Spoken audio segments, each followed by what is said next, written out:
one request before class is usually the devotees give me some flowers for my deities and tulsi manjaris for my deities. So maybe by the end of class or whatever, someone will give me a little package.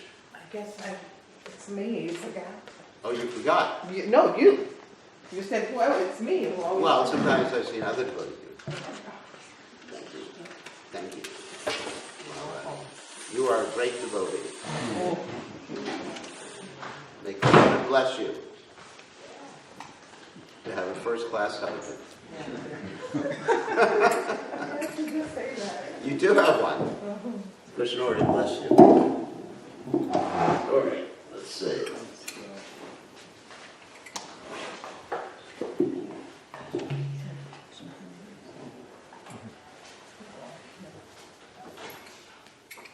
Jaya Radha Madhava Kunja Vihari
Om Vishnupad Paramahansa Paravatakacharya all Statelas Sitashi Shimad, His Divine Grace Abhaya Charanada Bhaktivedanta Goswami Srila Prabhupada Ki Jai Nandakoti Vaishnava Vrinda Ki Jai Namacharya Srila Stapur Ki Jai Ram Say Kaho Shri Krishna Chaitanya Prabhu Nityananda Shidwaita Gadadha Shivasati Gaur Bhakta Vrinda Ki Jai Shri Shri Radha Krishna Bhagavatam Sayam Kunda Radha Kunda Giri Govardhan Ki Jai Vrindhavanam Ki Jai Maturanam Ki Jai Jagadada Swami Ki Jai Yamuna Mai Ki Jai Srimad Vilasdev Ki Jai Samaveda Bhakta Vrinda Ki Jai Gaur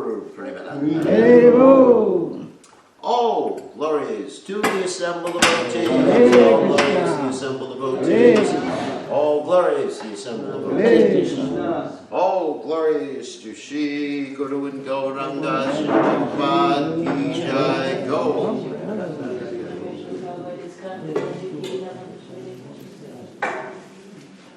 Okay.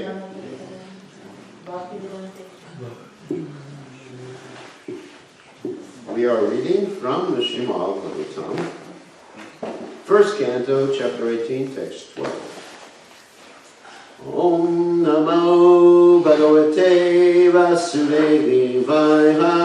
Om Namo Bhagavate Vasudevaya. Om Namo Bhagavate Vasudevaya. Om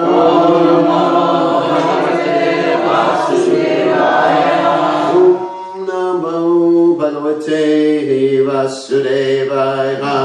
Om Namo Bhagavate Vasudevaya. Karmani Asmin Anashrase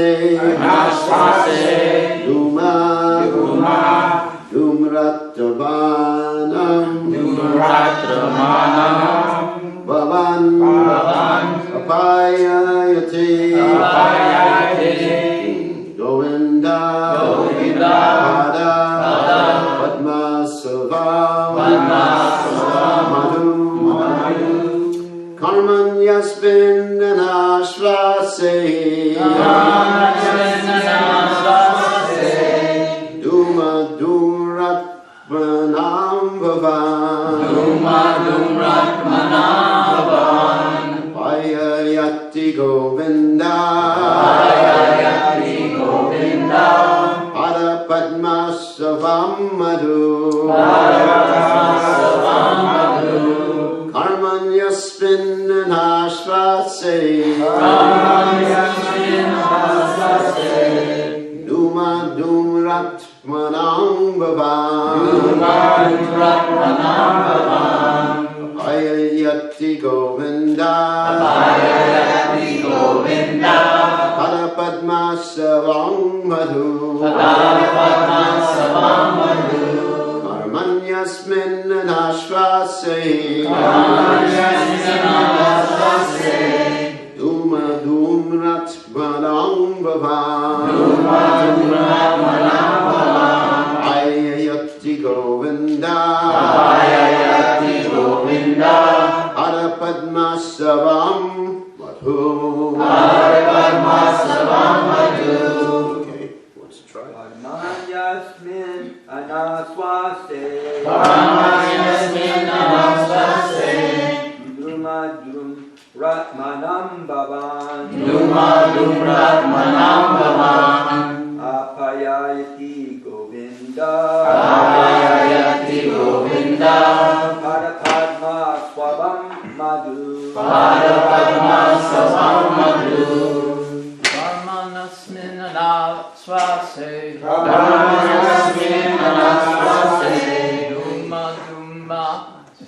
Dumadumratmanam Bhavan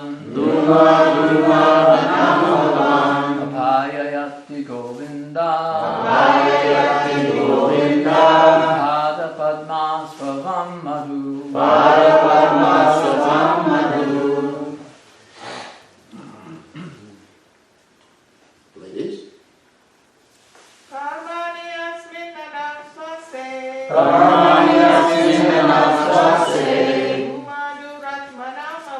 Dumadum Ratmanam Bhavan. Apayayati Govinda. Apayayati Govinda. Parapadma Savamadu. Parapadma Savamadu. Arvinyasmina Vanasvase. Arvinyasmina Vanasvase. Dumadum Ratmanam Bhavan. Dumadum Ratmanam Bhavan. Apayayati Govinda. Apayayati Govinda. Parapadma Savamadu. Parapadma Savamadu. Kamariyasmina nashvase. Kamariyasmina Vanasvase. Dumadum Ratmanam Bhavan. Dumadum Ratmanam Bhavan. Apayayati Govinda. Apayayati Govinda. Parapadma Savamadu. Parapadma Savamadu. Kamaniyasmina svase. Kamariyasmina Vanasvase. Dumadumatmanam bhavan. Dumadum Ratmanam Bhavan. Apayayati Govinda. Apayayati Govinda. Parapadma savamadu. Parapadma Savamadu. Ready? Karmani. Harmony. Performance of. Performance of. Asmin. Asmin. In this. In this. Anashvase. Anashvase. Without certainty. Without certainty. Lumna. Lumna. Smoke. Smoke. Atmanam. Atmanam. Tinged body and mind. Tinged body and mind. Bhavan. Bhavan. Your good self. Your good self. Apayayati. Apayayati. Very much pleasing. Very much pleasing. Govinda. Govinda. Personality of Godhead. The personality of Godhead. Pada. Pada. Feet. Feet. Padma Ashavam. Ashram. Nectar of the lotus flower. Nectar of the lotus flower. Madhu. Madhu. Honey. Honey. Translation. We have just begun the performance of this fruitive activity, a sacrificial fire without certainty of its result, due to the many imperfections in our action. Our bodies have become black from the smoke. But we are factually pleased by the nectar of the lotus feet of the personality of Godhead, Govinda, which you are distributing. So you can repeat. We have just begun the performance We have just begun the performance of this fruitive activity, of this fruitive activity. a sacrificial fire, A sacrificial fire. without certainty of its results, Without certainty of its results. due to the many imperfections in our action. Due to the many imperfections in our actions. Our bodies have become black Our bodies have become black from the smoke, from the smoke. but we are factually pleased But we are factually pleased by the nectar of the lotus feet by the nectar of the lotus feet of the personality of Godhead, Govinda, of the personality of Godhead, Govinda, which you are distributing. which you are distributing. So purport by His Divine Grace, A.C. Bhaktivedanta Swami Srila Prabhupada, Ki Jai. Jai. The sacrificial fire kindled by the sages of Naimisharanya was certainly full of smoke and doubts because of so many flaws. The first flaw is that there is an acute scarcity of expert brahmanas able to carry out such performances successfully in this age of Kali. Any discrepancy in such sacrifices spoils the whole show, and the result is uncertain, like agricultural enterprises. The good result of tilling the paddy field depends on providential rain, and therefore the result is uncertain. Similarly, performance of any kind of sacrifice in this age of Kali is also uncertain. Unscrupulous, greedy brahmanas of the age of Kali induce the innocent public to such uncertain sacrificial shows without disclosing the scriptural injunction that in the age of Kali there is no fruitful sacrificial performance, but the sacrifice and the congregational chanting of the holy name of the Lord. Sutta Goswami was narrating the transcendental activities of the Lord before the congregation of sages, and they were factually perceiving the result of hearing these transcendental activities. One can feel this practically as one can feel the result of eating food.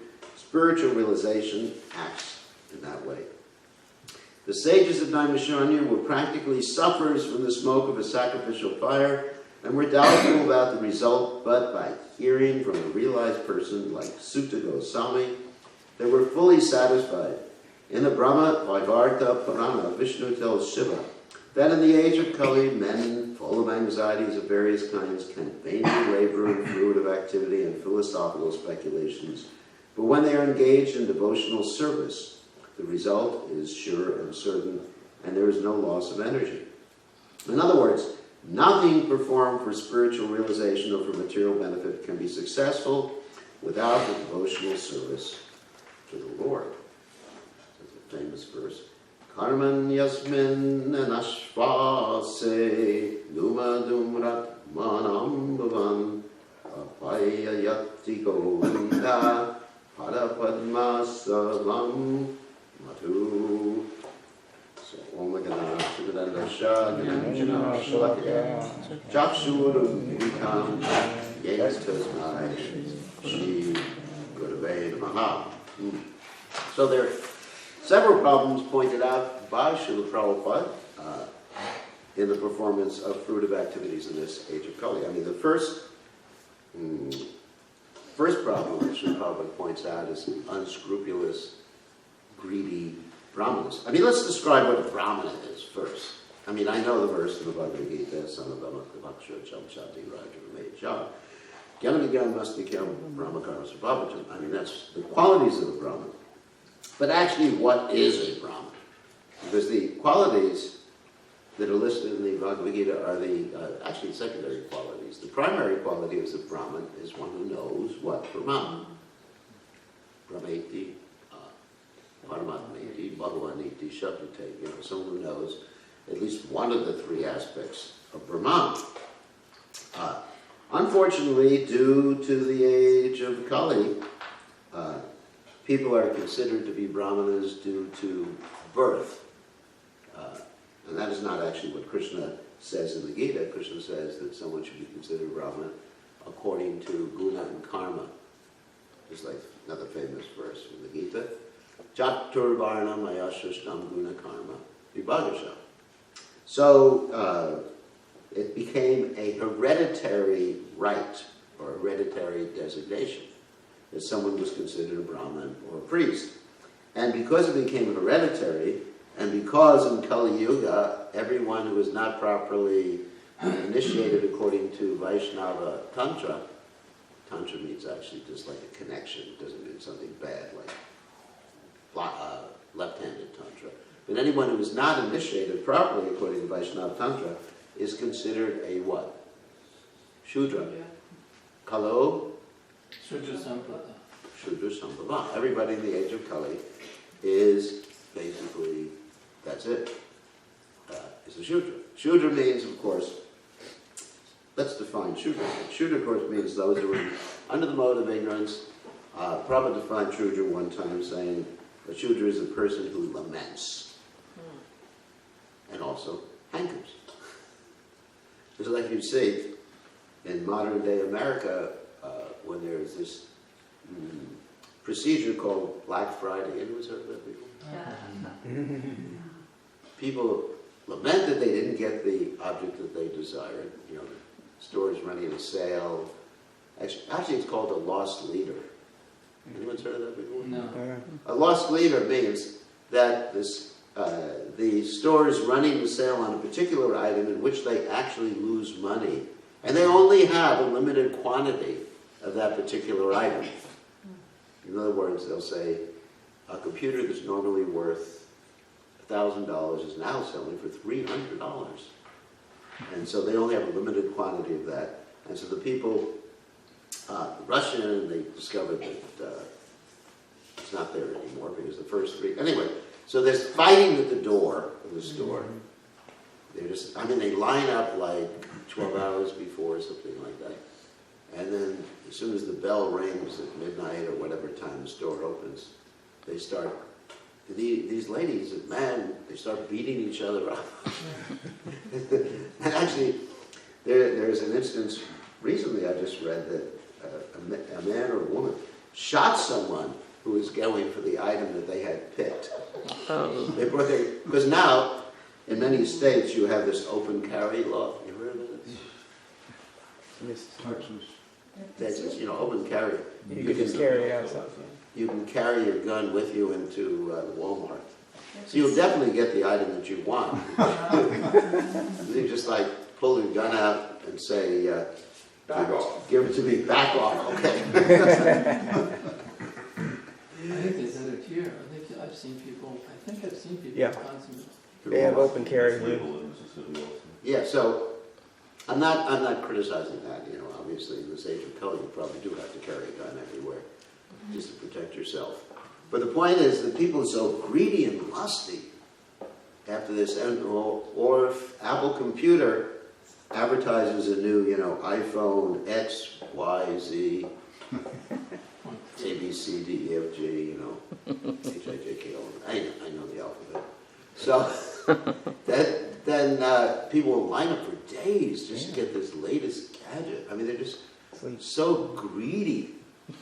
And so, actually, because the society is like that, and actually the media, especially our wonderful people in Hollywood, have just stirred people up into this greedy frame of consciousness. Then, obviously, when people go to the polls, that means polls doesn't mean they're pole vaulting. It means you go to vote, then they vote for someone who's also greedy and lusty. So the blind, what do they say? Anda yatanda upaniyamanas tepi shatantra murudamni bada. Isn't it the blind or leading the blind? So anyway, so therefore in Kali Yuga, those who are not properly connected to Krishna, because in Kali Yuga there's only one Dharma, ISKCON Dharma, Krishna Nam, Sankirtan. That's it. Ain't nothing else. I mean, any religion, it's not a sectarian statement that I just made, or that Krishnadas Kaviraj Goswami makes in the Chaitanya Charitamrita. It's the holy name of the Lord is the Dharma in Kali Yuga. That's it. Previous Yuga, meditation, although now we have so many yogis, but it's not the Dharma. That was Satyuga, of course, and then opulent sacrifices, just like you hear about the sages in Naimisharanya performing a sacrifice. That was like the Treta Yuga, and then the Dwapara Yuga was big, opulent deity worship. And we do a little bit of all those things. That's true. We do some meditation. Of course, not silent meditation. Sometimes when people question us, right, and they say, do you meditate? And we say, yes, we meditate on Krishna and His holy name. And they say, no, that's not what we meant. We meant, do you meditate? That means just being silent. I have a friend who goes for 2 months and he doesn't speak a word. Not a Hare Krishna friend, obviously. But he goes for 2 months on these retreats and you're not allowed to speak for 2 months. Wow. That would be ecstatic. Anyway. Can you text? Yeah, you can text. So that's the point. You can actually speak in different ways. Like I said, how do you get your food then? I mean, because it's provided for, but how do you tell the servers what you want? You go like this. That's speaking. That's speaking, baby, You better, you're not speaking with your mouth, but you're speaking in other ways. Anyway, so meditation means meditation on Krishna. So there's meditation and sacrifices. We certainly have fire sacrifices. But the whole point of the fire sacrifice is chanting the holy name, isn't it? I mean, if you do a fire sacrifice and don't chant the glories and the holy name of the Lord, then it's just smoke gets in your eyes. Like that song. What's that song? Smoke, When smoke gets in your eyes. Yeah, there's actually a song, Smoke Gets in Your Eyes, about fire sacrifices. So, it wasn't about fire sacrifices. It was actually about something else. So, and then opulent deity worship, we have deity worship. But the whole point is to bring people, it's part of Sankirtan, to bring people to see the deity so they can chant the holy name of the Lord.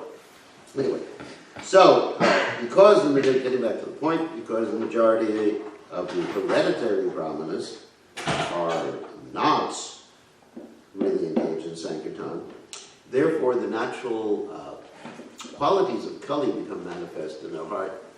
And those qualities are greediness, lust, and things like that.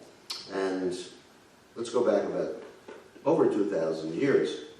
So the Brahmanas, over 2,000 years ago, in India, were utilizing their Brahminical activities, performing fire sacrifices and whatever else, to make money. I mean, like they do now in India too, to the greatest extent. But this was 2,000 years, not 5,000 years ago. So 2,000 years ago, the Brahmanas were doing that, and because they had a monopoly, we're not talking about the game right now. Monopoly means an exclusive right to do something, and because they controlled who would become or be a Brahmin, the supply of Brahminical behavior was kept low, and the demand was high, and anybody who studied economics, guess what happens? Price goes up. Anyone study economics here? I'm sure some of you did. And so, people got so fried out with these brahmanas, to use a modern term, because they needed the brahmanas to do different sacrifices, because part of life for people in India at that particular time was that if you wanted to get married, you need a Brahmin. And if you wanted to die, you needed a Brahmin. You couldn't die without a Brahmin. In other words, antyeshti. If you wanted to send your kid to school, you needed a Brahmin. If you wanted to give your kid a name, you needed a Brahmin. And so it got pretty expensive. Just living got expensive because, everybody is born. And most people are married, and most people have kids, and most people send the kids to school, and most people do all these other things. And so it was pretty bad. And so the people thought, this is too much for us. And also the Brahmanas were engaged in the name of religion in animal sacrifice. Just so they could eat meat, they were violating the rules of the Shastras and offering meat to the goddess Kali. Of course, there is a rule in the Shastras, you can offer a goat to the goddess Kali once a month. Not in this day and age. Don't you all go about doing that today. Not really. Yeah, don't take my statements out of context and go to your neighborhood farm and find a goat, offer it to goddess Kali. It's not even the full moon, actually. It's almost the new moon. You can't do that. So, anyway, so they were taking the statements of the Vedic literatures out of context, in a wrong age, wrong time, wrong circumstance, and they were utilizing that to kill animals and eat animals. Not cows. I mean, that's one thing. Even those ritualistic, cheating, rascal Brahmins were not killing cows. To that extent, they never went to in India. Nowadays, of course, you have people who come from India, and they will eat cows sometimes eventually. And you'll ask them, aren't you not supposed to eat cows? And they'll say, well, that's just Indian cows we're not supposed to eat. Did you hear them say that? No. I've heard people say that. It's just, yeah, that's just in India, Indian cows, but, this is America. God bless them. So, anyway, so the Brahmanas were doing that. They were cheating 2,000 years ago. And the people got so fried out, they decided we better reject the Vedic literatures. And that's how Buddhism became prominent, Jainism, and other religions became prominent at that particular time. And people just rejected Brahminical culture because of the animal killing, which is mentioned in the Vedic literatures, and by Prabhupada too, and because of the cheating. And so eventually, of course, Shankaracharya brought people back to the Vedic literatures, and eventually utilizing covered from Buddhism, and eventually Chaitanya Mahaprabhu brought people back full circle to the right understanding. So, therefore, if someone is to be considered a Brahmana in Kali Yuga, he must be properly initiated as a Vaishnava and be showing the Brahminical qualities. That's it. Because there's only one Dharma in Kali Yuga, which is the chanting the Lord's holy names. Now, also, one must understand what the purpose of the Vedic literatures are. For example, these particular sages here who were doing this sacrifice that's mentioned here, they were doing fruitive activity. Now, fruitive activity means activity for fruit, not for apples or oranges or bananas or what do they call it, satsumas, like you have here. But they were doing fruitive activity because they are engaged in sacrifice for ulterior purposes. In other words, that's why, that was the motivation for their sacrifice. That's called fruitive activity. And so, as a result, or for the reason of that, is they didn't know what the purpose of sacrifice was. And somehow or other they hadn't read the 15th chapter of the Bhagavad Gita, where Krishna says, Vedais chasa verahami vivedyo, right? By all the Vedas, I am to be known. The purpose of the Vedas is to know Krishna. So somehow or other, they weren't aware of that. And they were performing this fruitive sacrifice. And secondly, even though they, in addition to them not being aware of it, they were not so expert, according to Prabhupada's description here, in performing the sacrifice. Because in order to perform even these sacrificial fruitive activities, one has to be extremely expert in pronunciation of the mantras. One has to be extremely expert in the rhythm of pronouncing the mantras. One has to be extremely expert in the procedure of the sacrifice. That's why you have the Vedas, the four original Vedas. You know, the Yajur Veda, which is the Veda prescribing sacrifice, the Sama Veda, that means the rhythm or music Veda, Yajur Veda, Sama Veda, Atharva Veda. Of course, Atharva Veda is one in which you can get powers and astras. That's pretty good. So you have these four Vedic literatures, and they were not so expert in these four Vedic literatures. And the point is that when you're doing a sacrifice like that, you need a Brahmana who is chanting the mantras, another Brahmana who is checking on this chanting of the mantras, and a third Brahmana who corrects if there's some mistake in the chanting of the mantras. It's like when you have a computer, nowadays you have this autocorrect function. Like if you're typing in Microsoft Word and you get the spelling wrong or some of that punctuation wrong, it tells you got it wrong, and it makes like a red outline or something like that, and then you got to correct it. So somehow or other, these Brahmanas were not expert in doing that either. And in Kali Yuga, practically no one is expert in doing all these things. So, therefore, Kaler Doshadare Rajan Esjiko Mahadguna Kirtana Deva Krishna Sha Mukta Sangha Parambaja. So, in this age of Kali, quoting the Bhagavatam, this age is an age of quarrel, an age of difficulty, an age of strife. Kaler Dosha. Dosha means problems. Nide Rajan Asjiko Mahadguna. But there is one good quality, and that quality is Kirtana Deva Krishna Shat Mukta Sangha Parambaja. Simply by chanting the Lord's holy names, one can reach perfection. So, in order to properly chant the Lord's holy names, there is a process too. Although we hear in Chaitanya Mahaprabhu's Shikshashtaka, Niyamena Tishtan, right? Everybody knows that, right? No. Nobody knows what verse I'm referring to now? Yeah, the second verse, but I don't Yeah, recognize the line. Are you saying it? Nam Namakari Mahoda I'm just using part of the verse there. Yeah, Niyamena Tishtan.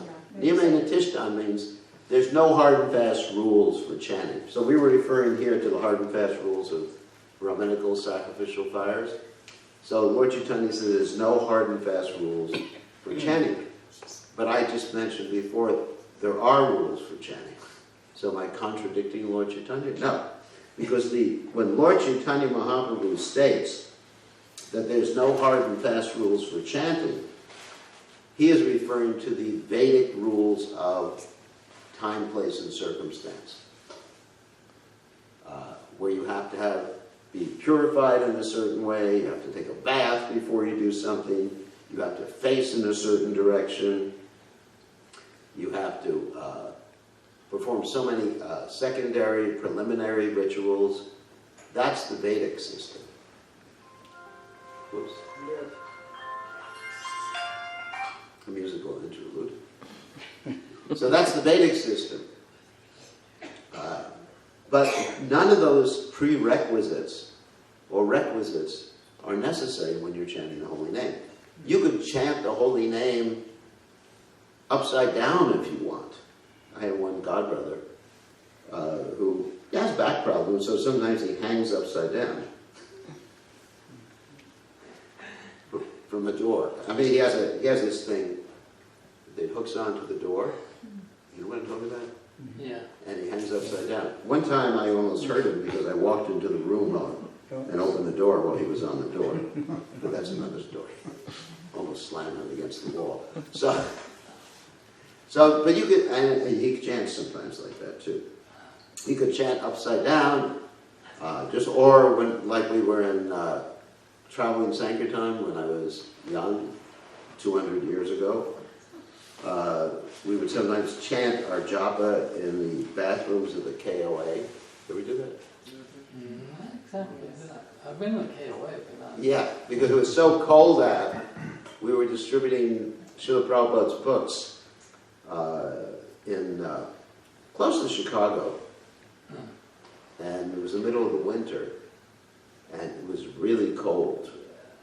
So the only warm place we had was the KOA bathroom, so we would chant our japa, not next to the toilets, obviously. So, and people would come in to use the bathroom in the middle of the night and have the shock of their lives. You see 5 brahmacharis, Hare Krishna, Krishna Krishna, Hare Hare, Hare Rama, Hare Rama, Rama Rama, Hare Hare. So, they thought they were having a bad dream or a good dream. So, and that was bona fide japa. I mean, obviously, normally you don't want to chant in the bathroom of the KOA, but it's not that we were defiling the holy name by doing that. Or sometimes when I'm traveling, I'm chanting in the airplane. I'm chanting japa.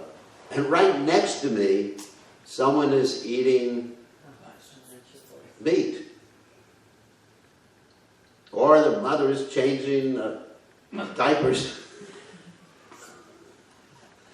The child, we talk about a pure circumstance. Yeah. So, but the holy names, there's no prerequisite. Obviously, if you had a choice, yes, don't chant in the KOA bathroom. Don't chant next to someone who's eating meat.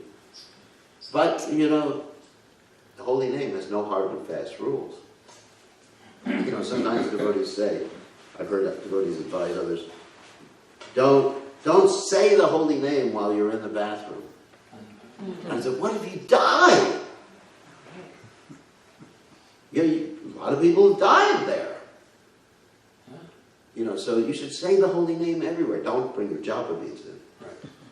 That's a different thing. So the holy name, there's no hard and fast rules. And you can chant day and night, in the middle of the night, in the middle of the morning. But let's say with Gayatri, it's a little bit different. There are hard and fast rules.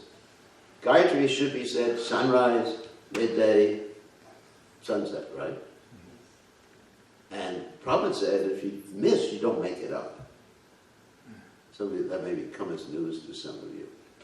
You don't make up your Gayatris. You have to say it at that time. Because that's the rule. But the holy name, if you miss, for some reason or other, you're so busy, you're so sick, or someone has tortured you that day, and you're so upset, you can make it up the next day. Prabhupada said, make it up the next day. Don't eat. before you. That's like what Prabhupada said. If you have to make up your japa, don't eat before you finish the previous day's japa. So anyway, so there are no hard and fast time, place, and circumstance rules, but there are hard and fast rules. I mean, why do we have the 10 offenses? And especially the rule, the overriding rule, which Bhaktivinoda Thakur gives. He says, don't be inattentive, or on the positive, be attentive while you're chanting. And also, while you're chanting, cry out to Krishna. That's why Lord Chaitanya's Shikshastika contains rules for chanting Hare Krishna. You know, Aye Nanda Tanuja Kinkaram, there's another verse. O son of Nanda Maharaj, Patitam Mam Vishameva Bambudo, Kripiya Tava Pradapanka, Stita Duli Satrasana Chintaya. O son of Nanda Maharaj, I'm your eternal servant. Somehow or other I've fallen into this horrible material world. Please fix me up as one of the atoms at your lotus feet. So that's a rule that you should chant. The Prabhupada said chant like a child crying out for his mother. So that's a rule. But it's a rule of bhav. You understand? Of emotion.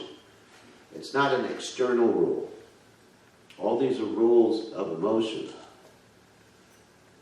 And of course some external rules don't commit the 10 offenses. But the positive rules are rules of emotion. So one should study the Shikshastika and understand that there's a quality to chanting. And not only chanting the Hare Krishna mantra, but in chanting any of the glorification mantras or words that we utilize in Krishna consciousness. Oftentimes, we are inattentive, not only in chanting Hare Krishna, but in doing whatever we're doing for Krishna. We chant, for example, the Guru Vashtaka during Mangalarti, but are we actually thinking of what we're chanting, why we're chanting, what it means while we're chanting? So that's inattentive chanting. You could be inattentive chanting during Mangalarti. Not only when chanting Hare Krishna. You can be putting, I often use the example, and maybe you've heard me use it before, you could be putting yourself on automatic pilot while you're chanting. Or like one devotee said, jokingly, wake me up when my japa is done. Or even when you're chanting japa, let's say you're not sleeping, you're chanting japa to get it done. Huh? That should not be done. Chanting japa to get it, let's just chanting, just grind. I had one devotee, he was a little behind in his japa, he says, I have to make up my japa and engage in japa purgatory. I don't know if any of you who are not Christians know what purgatory is. Purgatory is, Yamaraj arranges it, or the devil in Christianity arranges the purgatory, whatever. So you get purged of your sins. Yeah, purge your sins. It's like taking a whole bunch of prune juice.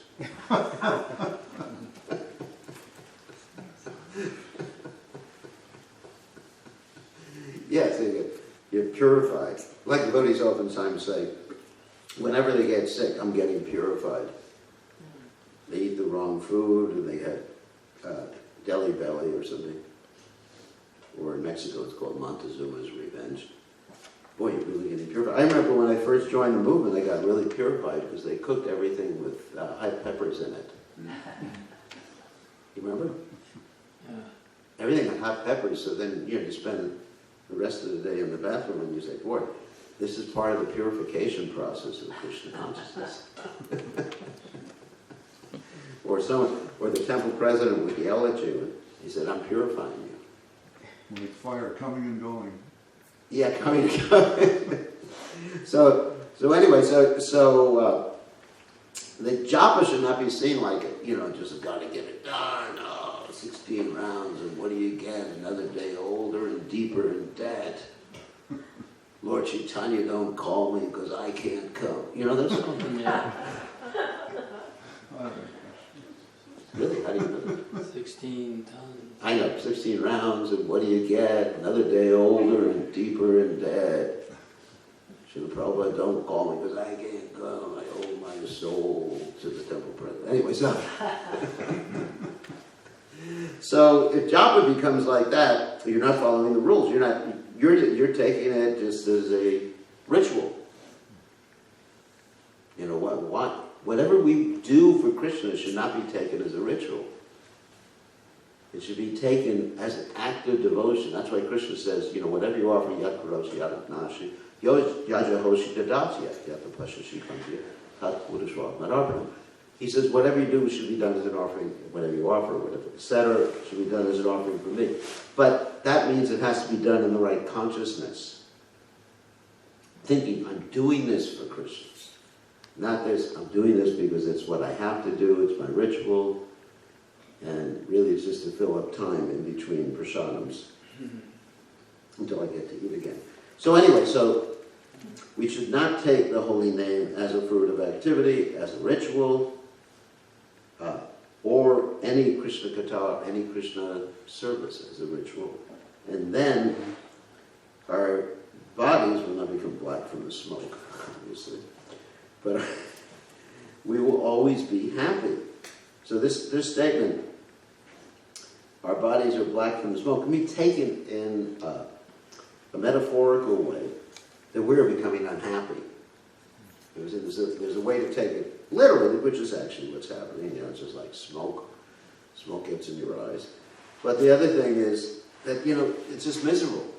We're just unhappy. So if you're not happy, it's because you're not connected. It's because you're not attentive. Or you're committing offenses or whatever.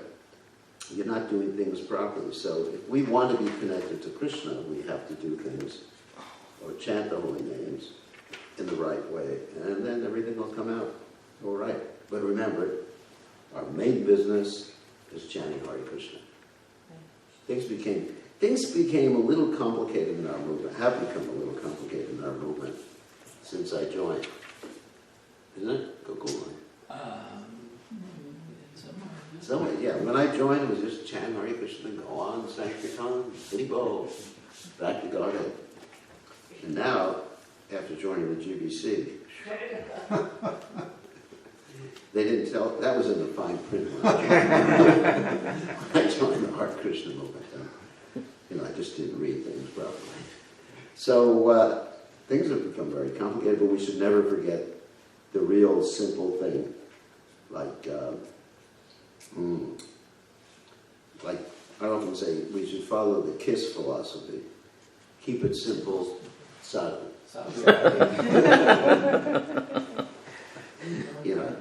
Just remember our real businesses. You may be GBC or ABC or XYZ or head pujari or whatever, but your real business is chanting the holy name and glorifying Krishna, engaging in the yuga, and bringing other people to Krishna consciousness. That's the real business, doing that. And your advancement is contingent on how well you do it. So it's up to you. Don't blame someone else. It's not someone else's fault that you're not advanced. It's your own fault. Okay, on that happy note, any questions or comments? I have a question. Yes.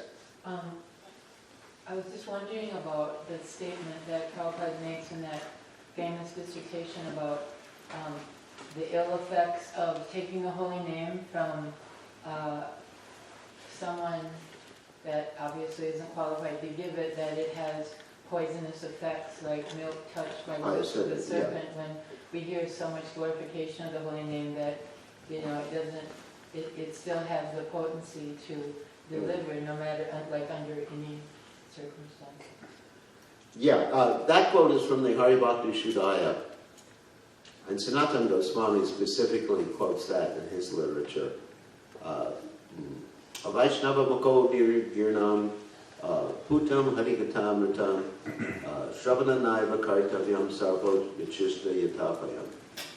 That's the Sanskrit for it. That one shouldn't hear the holy name or hear Krishna Katha from those who are, not Vaishnavas, because it may have, it's like milk touched by the lips of a serpent. It may, I mean, just like, I'll give you an example. Just like, for example, you bathe in the Ganges. Ganges is pure, but there's also some things that are floating in the Ganges that are really not so nice, like dead bodies. It's not that you, let's say you're bathing in the Ganges, a dead body comes around and you embrace it. I wouldn't do that. You say, well, it's in the Ganges, it must be pure. So at the same time, you're getting the nectar of the holy name, but you're not really getting the Shuddhanam. Another point Bhaktivinoda Thakur says is the holy name is not a movement of the lips and the tongue. Right. It has to descend. It's nama avatar. And in order to descend, it has to descend through disciplic succession. So another statement is Sampradaya Vinaya Mantras Te Nishpalamataha. That if you're receiving something that's not coming through the proper authorized course of disciplic succession, it doesn't have any effect. So what happens is if you're hearing the holy name from someone who is not Krishna conscious, also contained within that are the modes of material nature. And you are also associating with modes of nature. You're associating with the name, yes. Namavas, let's say, at that particular point. It's not Shuddhanam. Namavas means, chanting accidentally, meaning something else, but not the pure name. So you're getting some benefit. There is benefit to Namavas. I mean, even when the Muslims chant Haram, which means how horrible, because they were attacked by a boar. Doesn't mean a boring person, but a pig with tusks on it. I think you have boars around here, right? Yes. Yeah. So then the Muslim actually got the benefit, got liberated from karma and everything like that. That's Namavas. So there is Namavas when someone who is not Krishna conscious is chanting the holy name. However, at the same time, there's some modes of nature that are contained. And Krishna says in the Gita, Karnam guna sangasya sarasajja majonichu.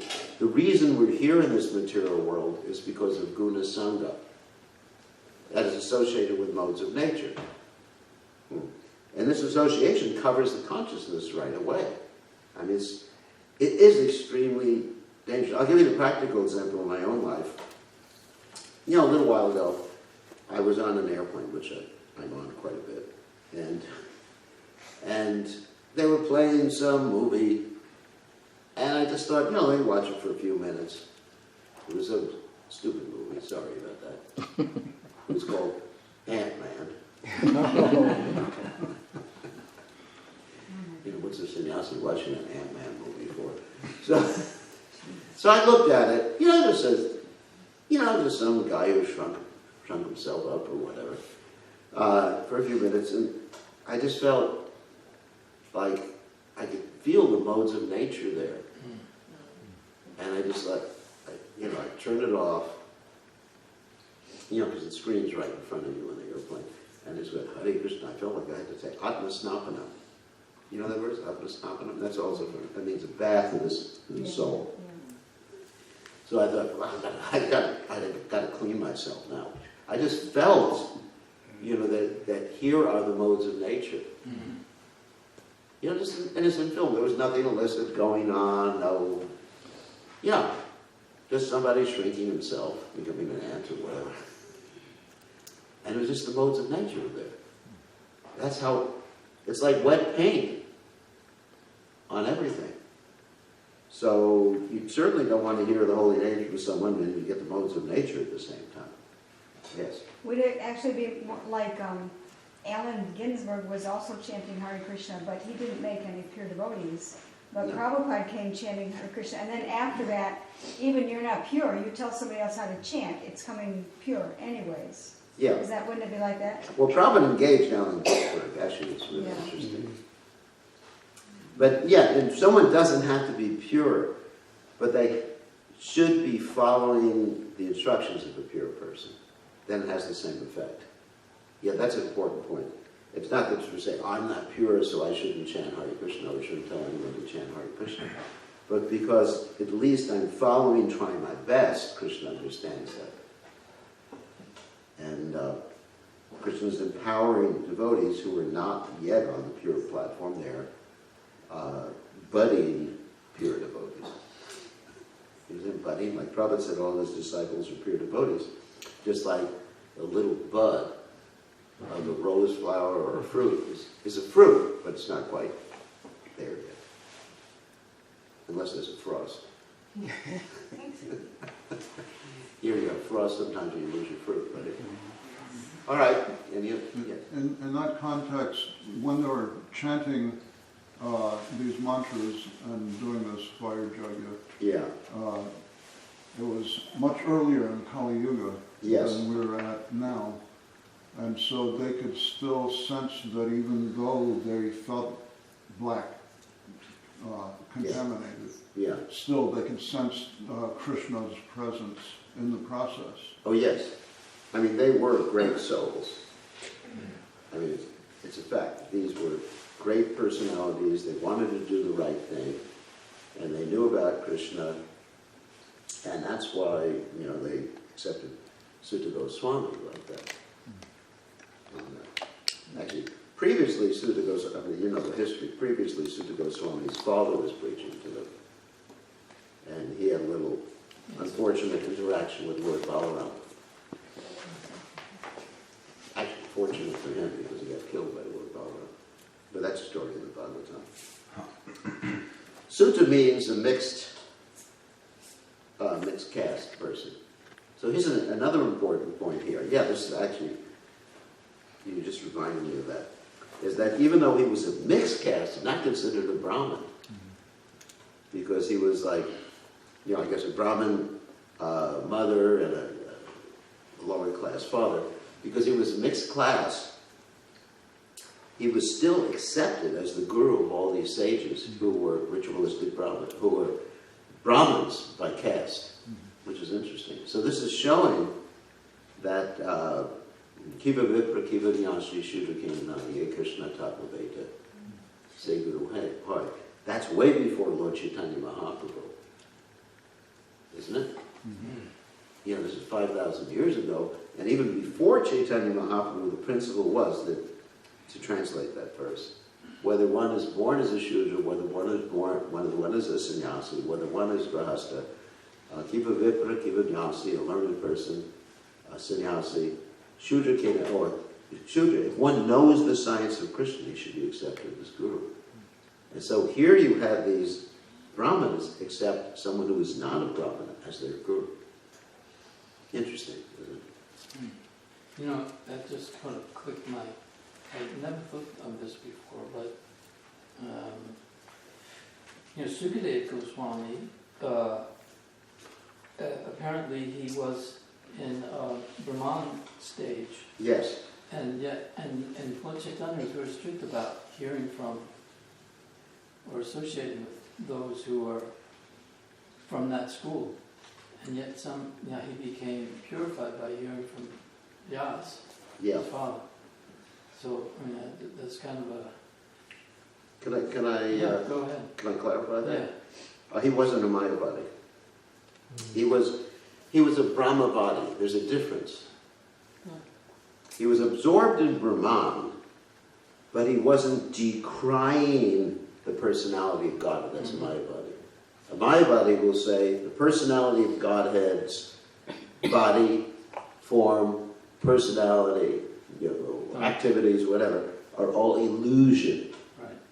He never was like that. He didn't know any better. It's something like in English we have a difference between an atheist and an agnostic. Right. Agnostic says, I just don't know. He's honest. An atheist says, there's no God. Just like my friend Richard Dawkins. You may have heard his name. No, you don't. Anyway. He's an atheist. He's one of the most prominent atheists. And we're putting together a whole presentation right now based upon intelligent design.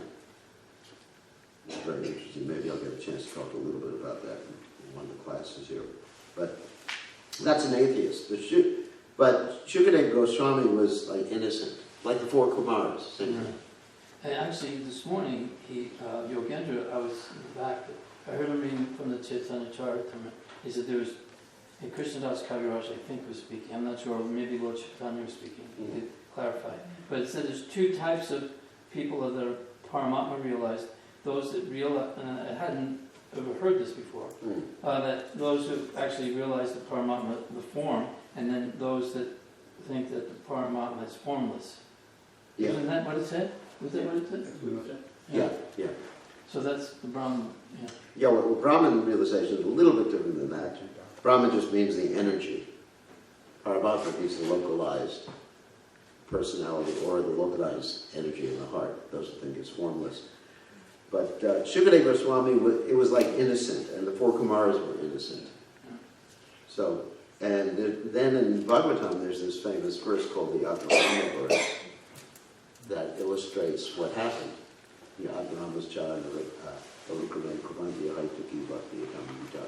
Anyway, so those people who are innocent, who are spiritually realized but innocent, when they're exposed to the pastimes of the Lord, then they become attracted. And that proves the transcendental nature of the pastimes. Because they had no material attraction. People like Shukadeva Goswami had no material attraction. Yet, he was still attracted to Krishna. So that proves that Krishna is transcendental. That's the proof used in the Bhagavatam and by Lord Chaitanya. So, any other questions? Quick questions? Because, yes. Really quick, this kind of the theme that another question was about is these festivals that a lot of the New Agey yoga type people put out, like something called the Bhakti Fast. All of a sudden, Bhakti is like a word that's used by so many groups like that. So when they actually chant Hare Krishna in those, in those different festivals they have, are the people hearing that and chanting that, making some benefit, even though these aren't actually Vaishnavas chanting?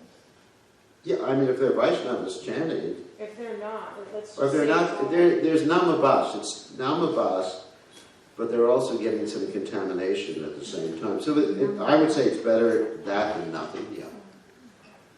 However, devotees, my advice to devotees is be careful who you hear from. Because, we're trying to keep the mind pure. People who are already on the path, we're trying to keep the mind pure. And I've seen many devotees hearing from famous kirtan people who I know even eat meat.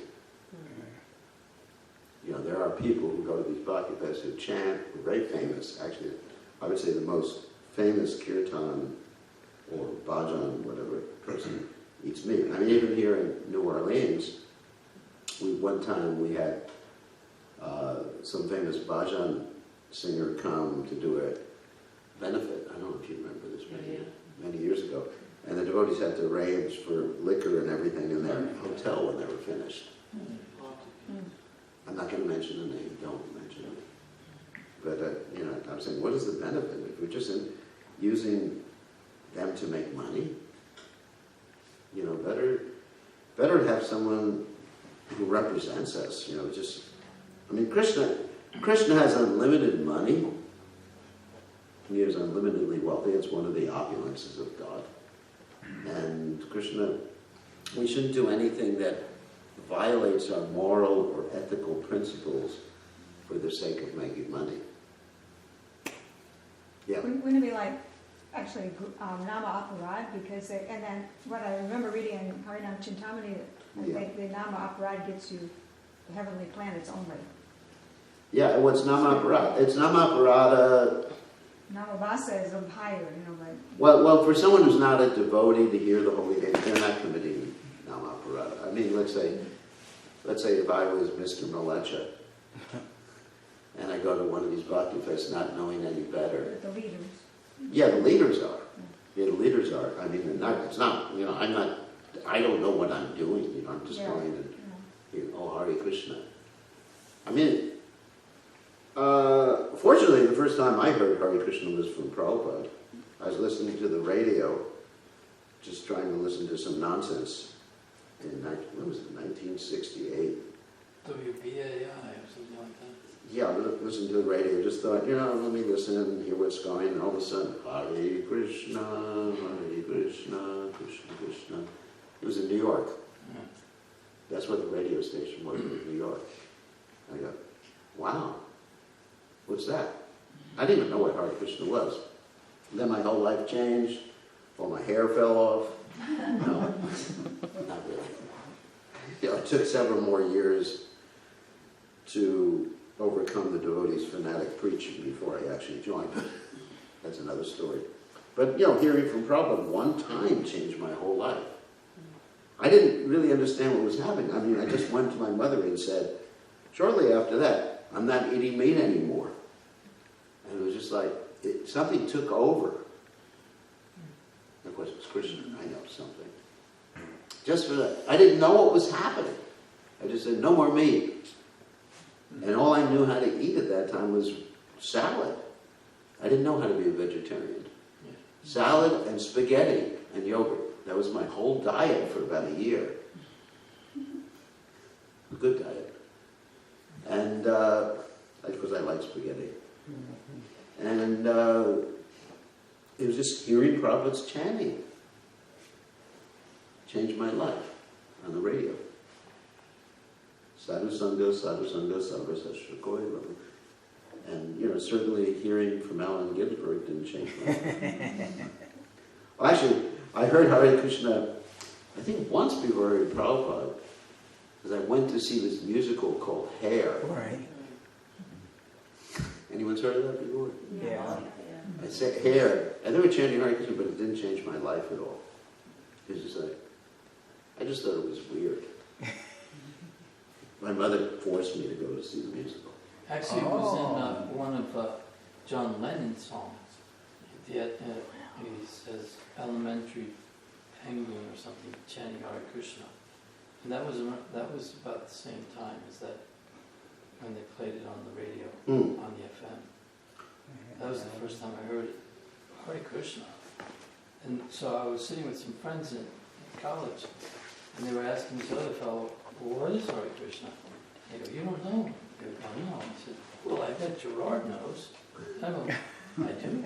Well, and then I thought, well, I pretended to know, and I better find out, because he thinks I should know. That's nice. And so you just Googled it. Yeah, that's right, I Googled it. That word was not invented. I'm still trying to find that one. Yeah, if you said Google to someone in those days, it meant like a little baby going Google, Google. Yeah. Yeah. Yeah. That's fine. It's actually in that song, Goo Kajoo, or whatever. Goo Kajoo or something. Oh my Isn't God. it? Yeah. It's like the old timers getting together. Hell, I remember back in my day. All right, I think we should end class. We'll start with the shout. All glories to His Divine Grace, Srila Prabhupada, Srila Prabhupada.